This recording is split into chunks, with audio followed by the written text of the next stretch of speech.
Panelis seterusnya adalah daripada USIM dengan tajuk projek Emansipasi Umi.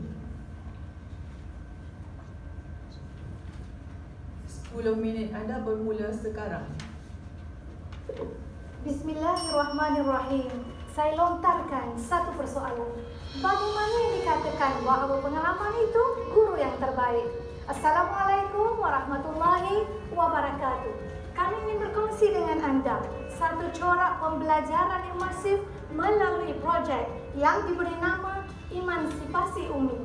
Projek ini yang dikelolakan oleh mahasiswa tahun 3 yang mengambil kursus aplikasi Braille dalam pengajian Quran dan Sunnah. Emansipasi bermakna kebebasan halangan sikap dan juga persekitaran. Hasil penyelidikan juga paparan media menunjukkan bahawa tahap pemahaman juga penguasaan ilmu agama dalam komuniti OKU penglihatan amatlah rendah. Walaupun saban tahun umum ketahui bilangan graduan yang bergraduasi daripada bidang pengajian Islam angkanya mencecah ribuan, namun ia masih belum dapat mengatasi isu ini. Populasi mereka seperti pada perangkaan statistik berikut. Di mana isunya?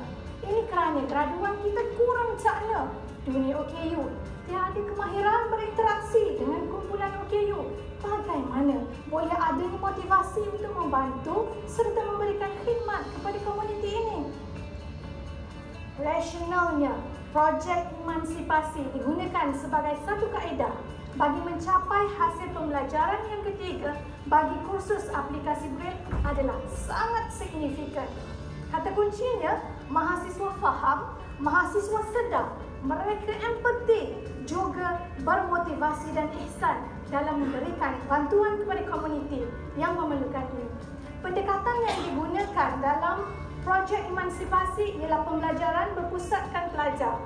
Pendekatan ini amat jarang digunakan dalam mana-mana kursus bidang pengajian Islam. Nature mahasiswa tahun 3 berlatar belakangkan sekolah agama mengambil bidang Quran dan Sunnah. Sudah tentu pada masa ini mereka sangat dahagakan satu wahana bagi menyampaikan ilmu sesuai dengan komuniti yang memerlukan.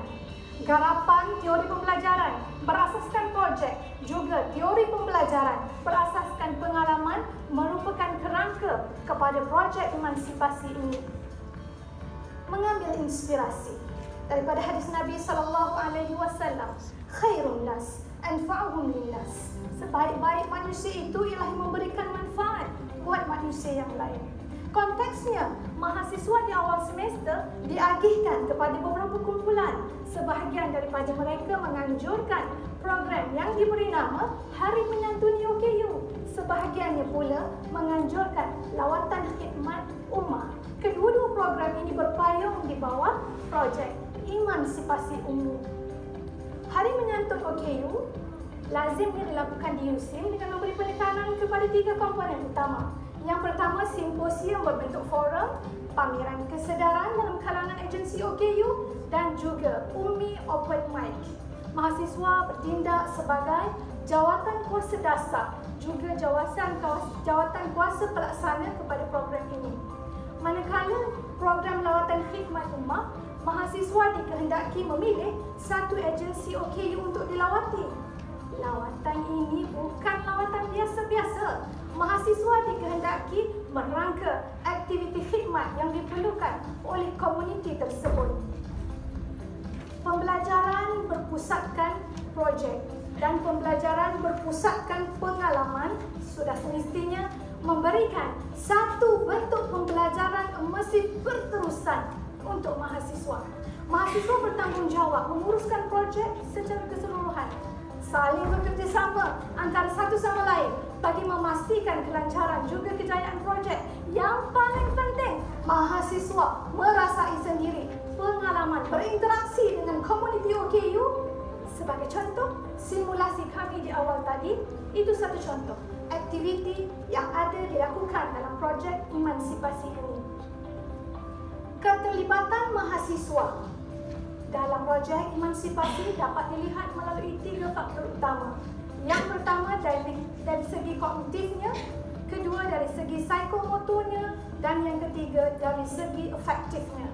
Sama-sama kita saksikan video program Hari Menyantuni juga lawatan khidmat umat.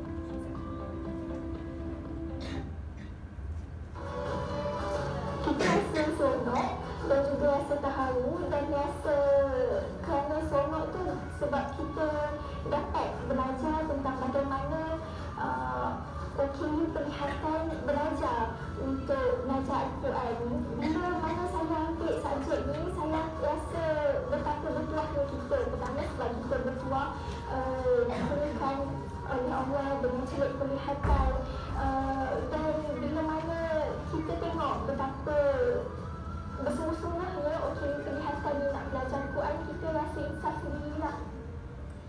Impak projek emansipasi kepada pelajar yang mengambil kursus ini tidak hanya dapat dibuktikan melalui keterlibatan mereka yang terhenti sebaik sahaja selesai mengikuti kursus aplikasi Braille sepanjang 1 semester.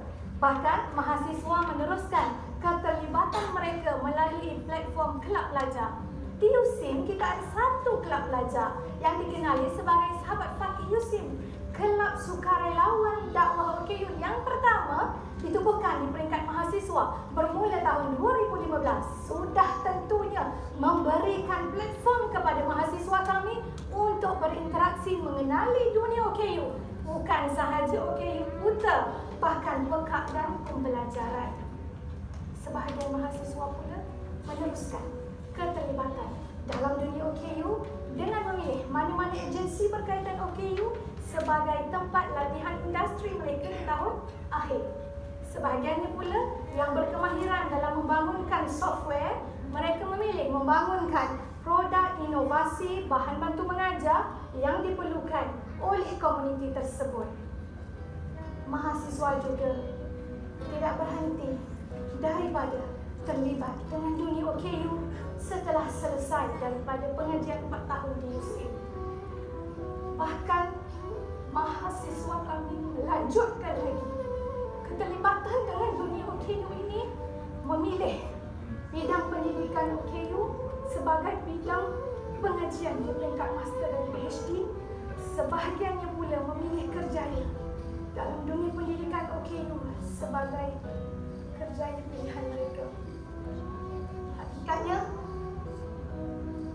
kami para pensyarah hanya mengajarkan mahasiswa yang celik, tetapi mahasiswa kami yang kami bawakan pada hari ini, mereka lah penggerak utama kepada projek ini yang berhempas pula siang dan malam, tidak mengenal erti penat dan lelah, sama gigih melayan kerana ragam anak-anak OKU buta, anak-anak OKU pekak, juga anak-anak autism. Jasa kami, sumbangan kami para pensyarah amat sedikit, tetapi mereka lah mahasiswa yang kami harapkan untuk menjadi hujah di depan Allah Subhanahu Wa Taala. Jasa mereka amat besar untuk dunia pendidikan OKU. Mungkin saudari Ina ingin kongsikan sesuatu. Betul sekali. Terima kasih Ustazah kerana pernah mengajar saya sebelum ni dan memberi inspirasi kepada saya untuk terus mencuburi dunia OKU walaupun saya tak pernah belajar tentang OKU sebelum ni.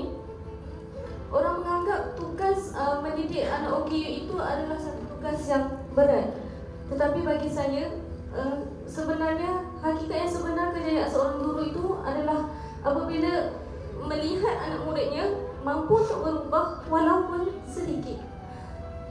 Mungkin orang lihat macam saya yang mengajar mereka, tapi sebenarnya saya yang banyak belajar daripada mereka. Itu saja. Terima kasih Ina. Impak projek emansipasi Umi kepada komuniti OKU Penglihatan jelas melalui peluang yang mereka perolehi dengan menghadiri kelas-kelas agama dan fardu ain yang dikelolakan oleh mahasiswa kami dan juga alumni, serta kerjasama komuniti luar dengan menubuhkan pusat pendidikan Quran dan juga fardu ain. Selain itu, murid berkeperluan khas yang berada di seluruh sekolah kebangsaan pendidikan khas di Malaysia, alhamdulillah mereka mendapat manfaat daripada produk inovasi yang dibangunkan oleh mahasiswa kami dengan kerjasama para penyelidik USIM. Hari ini bersama kita kami bawakan adik Rafiq. Tuan-tuan, adik Rafiq telah kehilangan penglihatannya sejak setahun yang lalu akibat penyakit tumor otak. Alhamdulillah, dengan berkat mahasiswa yang gigih siang dan malam, mereka berjaya melatih adik Rafiq untuk membaca Iqra asas Quran menggunakan braille. Mungkin adik Rafiq ingin berinteraksi dengan juri.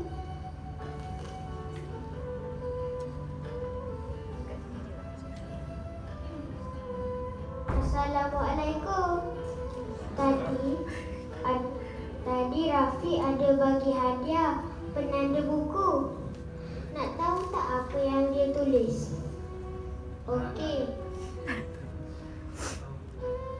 Dia tulis, sebenarnya yang buta itu bukanlah mata tetapi hati.